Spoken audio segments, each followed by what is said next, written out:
There are places in the world that are rumored to be haunted. And then there's the Malvern Manor, which is known to be. Near and far, when you smile, the slowly peeks through the clouds, never die. Near and far, when you smile, the slowly peeks through the clouds, never die. For always being around and around and around.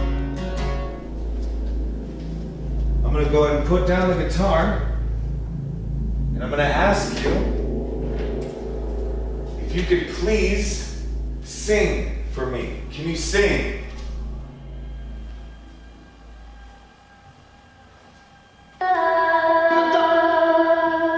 Holy shit! That is awesome. Thank you so much. If you could please sing for me. Can you sing?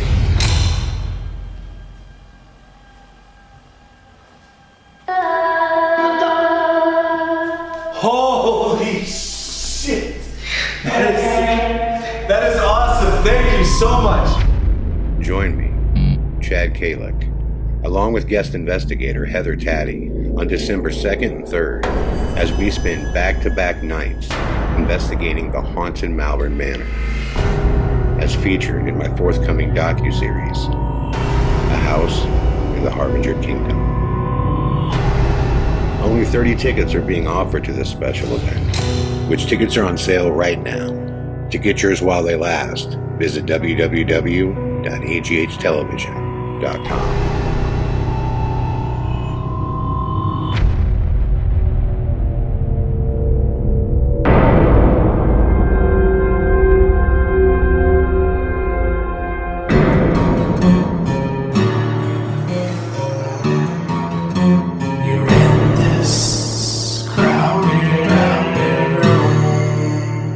Hey, what's up everybody?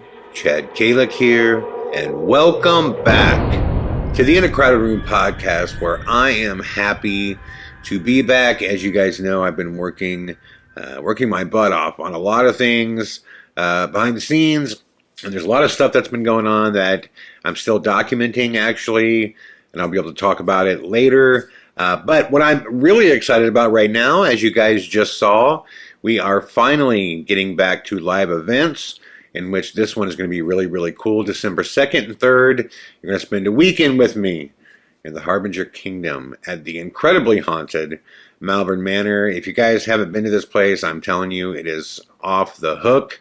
I cannot wait to get back there. Tickets are on sale right now.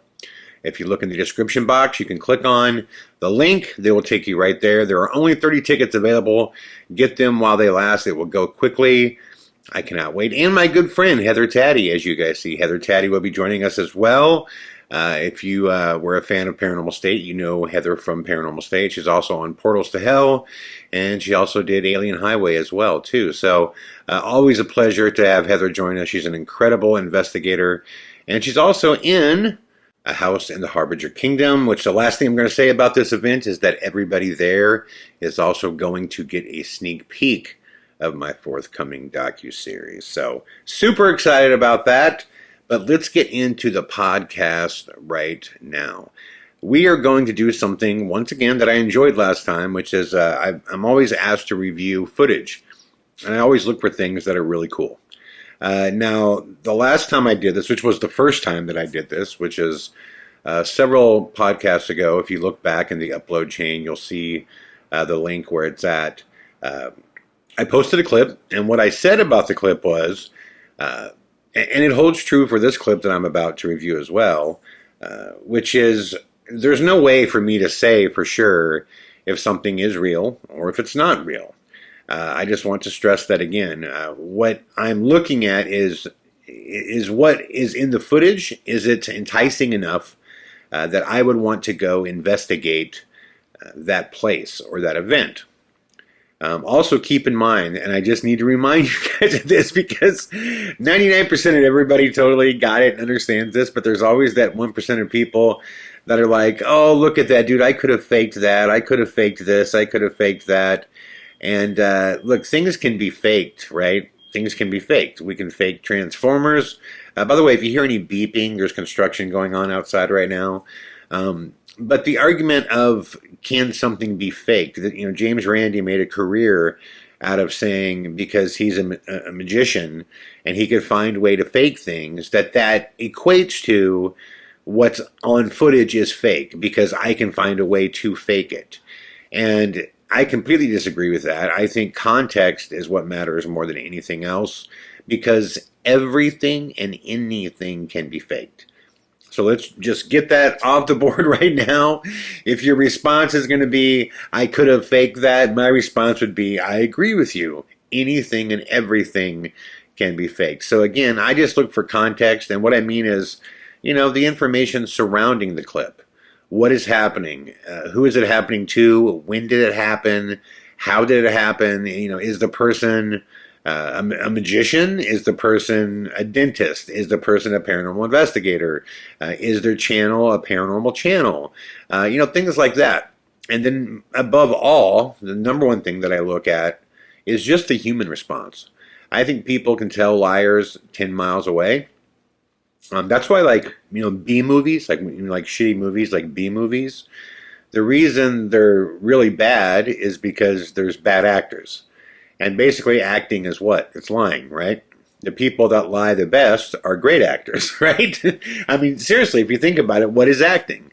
It's the ability to become someone else and something else that you're not, but do it in a fashion where you're incredibly comfortable doing it. And the more and more comfortable you are doing it, the better actor that you will be.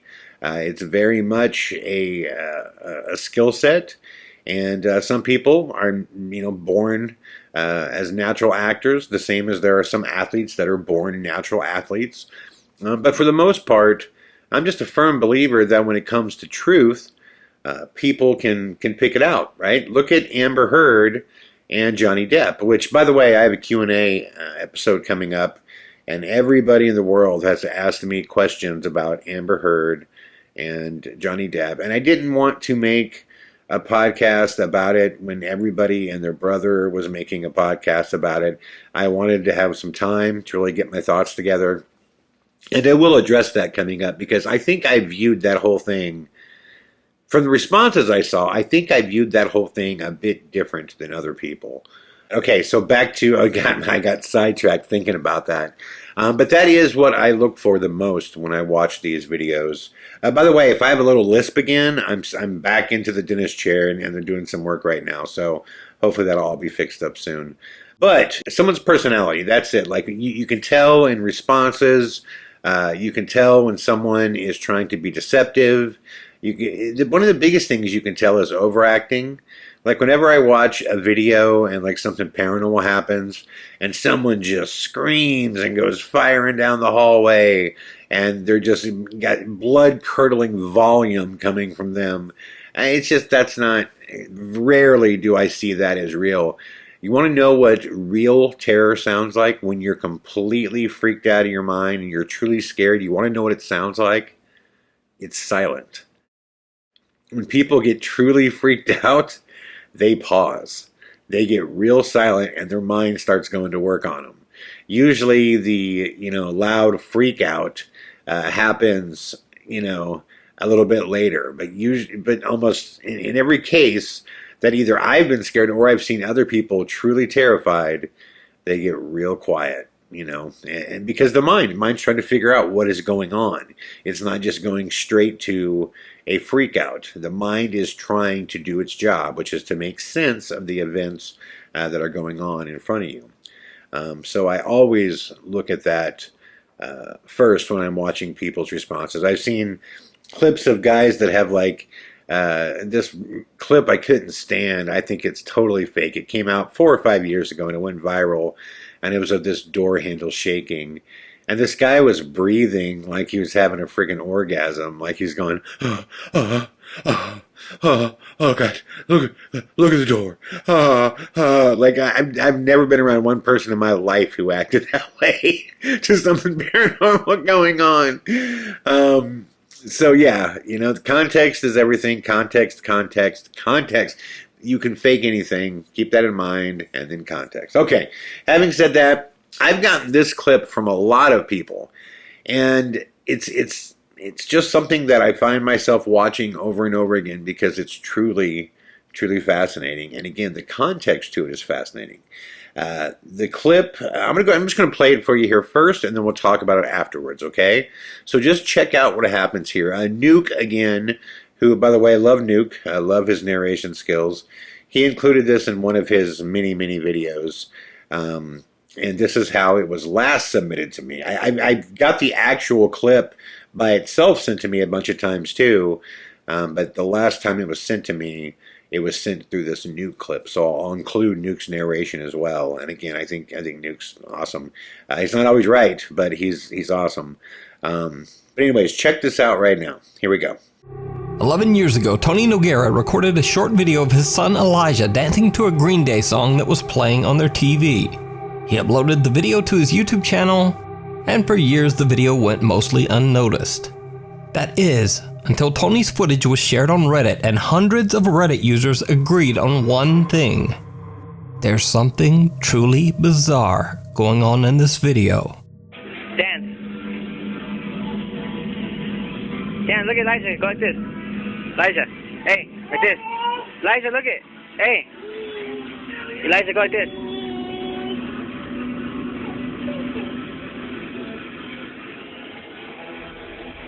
Were you dancing to some Green Day? Dance, go. Did you see it? Right behind little Elijah, what looks like the dark, shadowy figure of a child can be seen, just kind of standing there, watching the family. A few seconds later, and the child disappears. Even creepier, right after the small, shadowy figure is seen, a strange, unexplained childlike giggle can be heard. Elijah, go like this.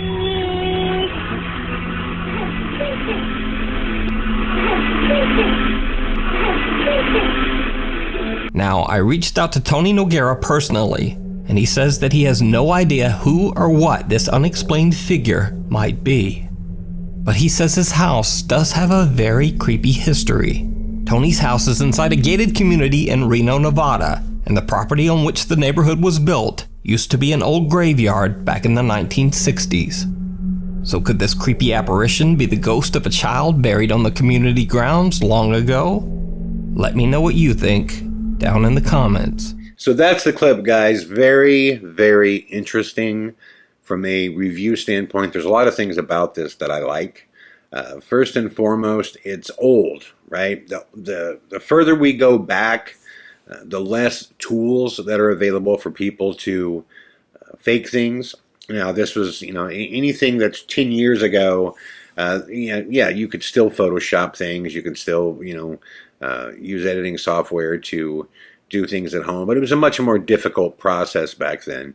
I can tell you that this, whatever this is, this child ghost, we can call it, I do not believe in any capacity that it is CGI or that it's been embedded in there. It doesn't have any of the telltale signs of that whatsoever.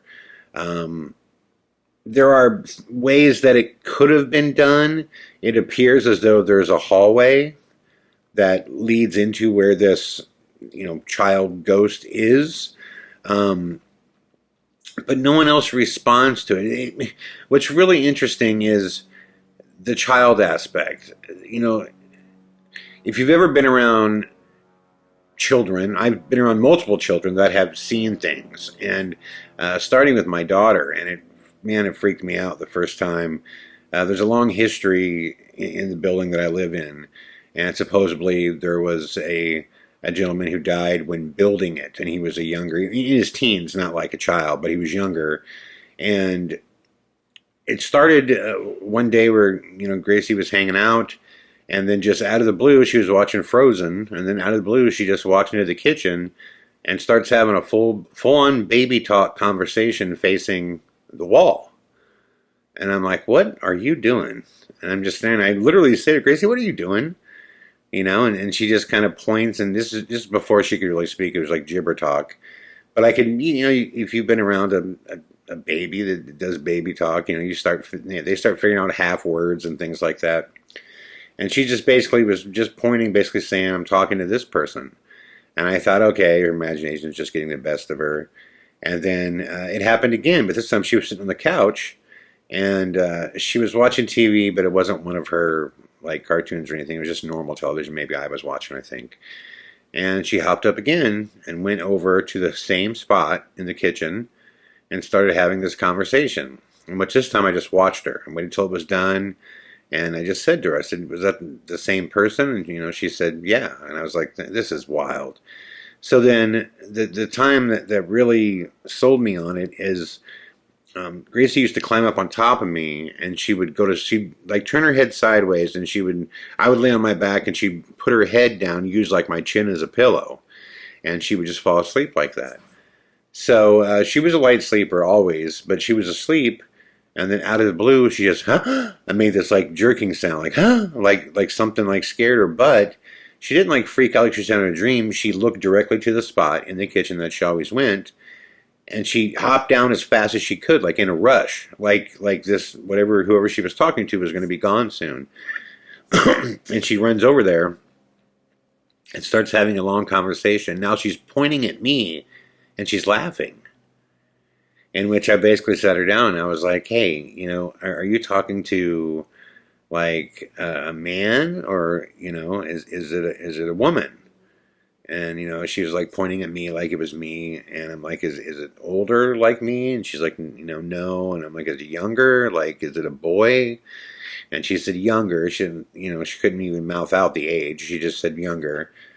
And I said, was he like making jokes about me? Was that what he was doing? And she was saying that, again, she was baby talking. She was basically saying that he was talking about me. And I made the decision, as long as, nothing weird happened around her. It was just, part of being a child. And they just don't have, there's a lot of things you learn when you first have a child that are so incredible. I mean, the first thing you learn is just that they're perfect. And it's, it's the world that poisons a child, and you just become so protective. There's just things that they're not afraid of because they don't know the evil of the world yet. So there's just certain things they're not afraid of. And that's why I think a lot of times children do see things that we don't see. And I'm a believer in this, guys. I really believe that children have the ability to see spirits at times. I've seen it so many times. I saw it with my little sister over and over again. I mean, over and over again with her, I saw it. And, there's a whole other conversation too. Animals are the same way.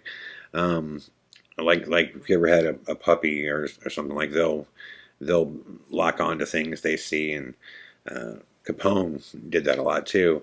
But in this footage here, you see, this kid is playing, and he goes to kind of twirl around as his dad's filming Green Day, and he goes to twirl around, and he locks eyes on what appears to be a child ghost, and he kind of spins back around and starts smiling, but it's interesting. He's not afraid. He just sees it, and he sees it like he almost knows who it is, like he's seen it before, like it's not the first time. There is almost like an awareness to this child that is kind of like, oh, it's this again. Without saying those words. And I'm just reading body language. The fact that the person recording it has no clue that this was filmed whatsoever. The fact that this wasn't a piece of footage that was filmed for like a paranormal show. This wasn't a paranormal channel. According to Noop, admittedly, I have not done a ton of research on this. I've done a little bit. The only thing, I guess, that kind of gives me pause is, do you guys remember Cabbage Patch Kids? And I used to collect cards of Garbage Pail Kids. I still, well, I had them before my dad passed away, but there was thousands of them that I had. But Cabbage Patch Kids, I mean, that's a tongue twister. Were these like baby-sized dolls that, each of them had different names, and they had different clothes they would wear and different unique hairstyles, and they were very, very expensive at the time. That image of whatever that kid's looking at, it kind of looks like a Cabbage Patch doll to me. And it's really blocky. It's hard to make it out, but it kind of has that body shape.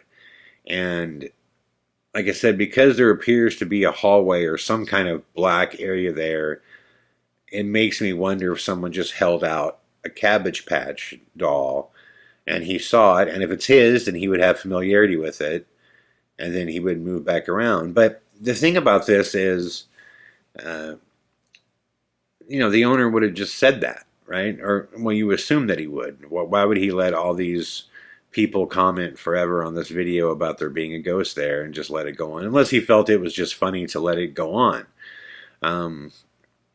But it appears to be there, and it's there, and then it's gone.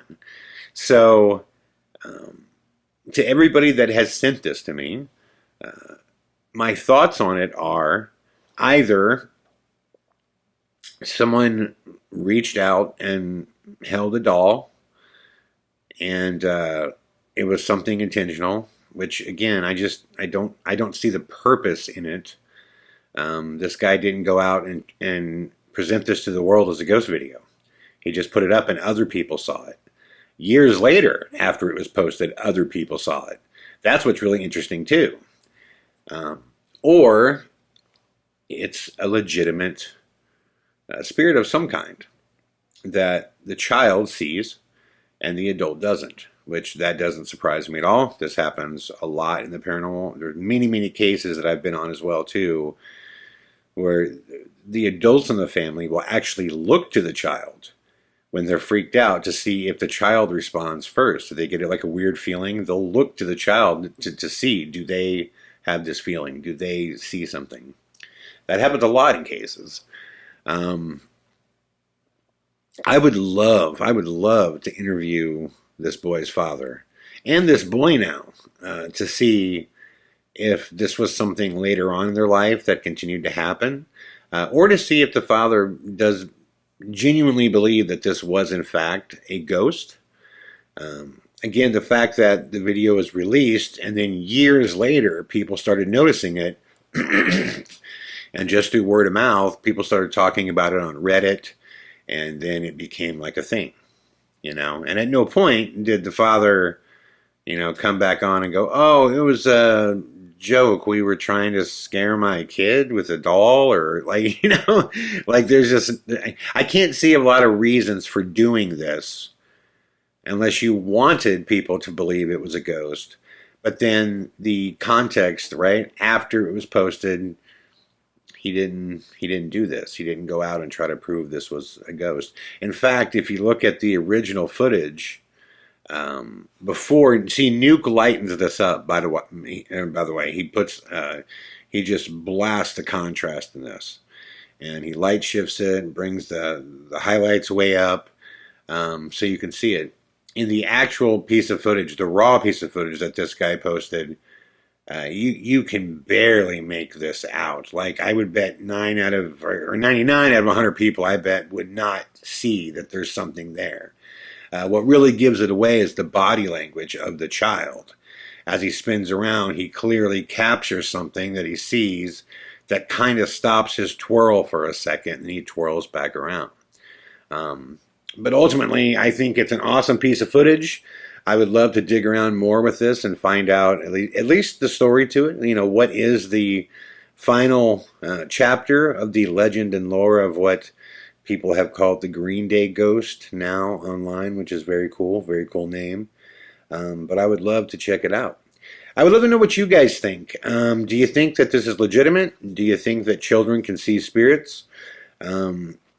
that's probably one of the most fascinating things to me about this footage is, again, like I said, when you become a father, there are so many things that you realize about children that you just don't know in the same way before you have a child. You just see it in them. You see how perfect they are and how pure they are and how innocent they are.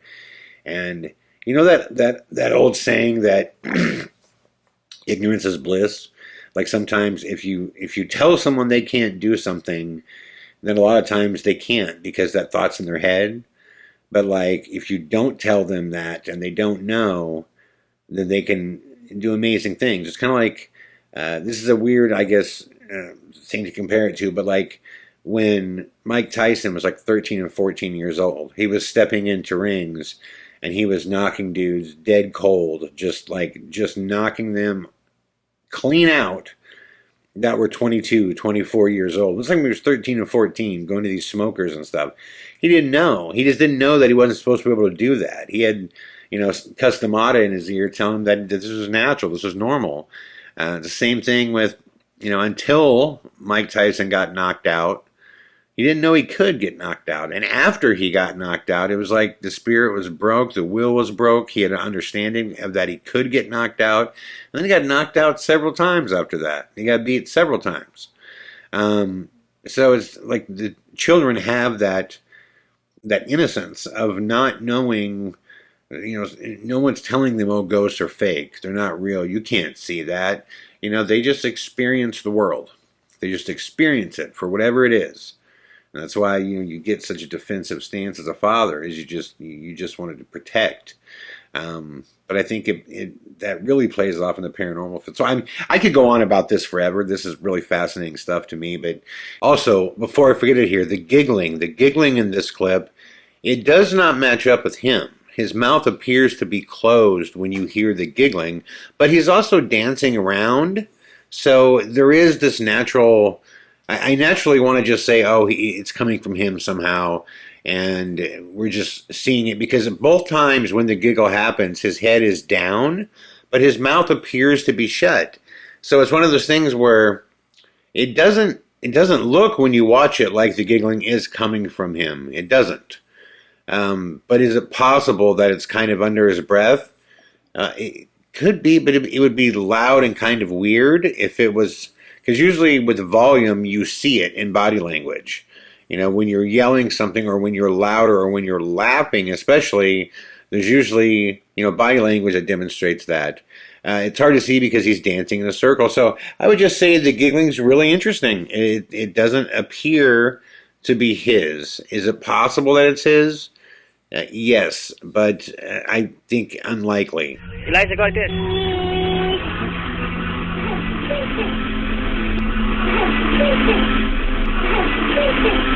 I want to know what you guys think about this. What do you think of this, just overall, the context of all this, of this piece? What do you guys think? Is this a legitimate capture of a ghost? Is this somebody, playing a trick with the Cabbage Patch Kid? I tend to lean towards, this could be legitimate.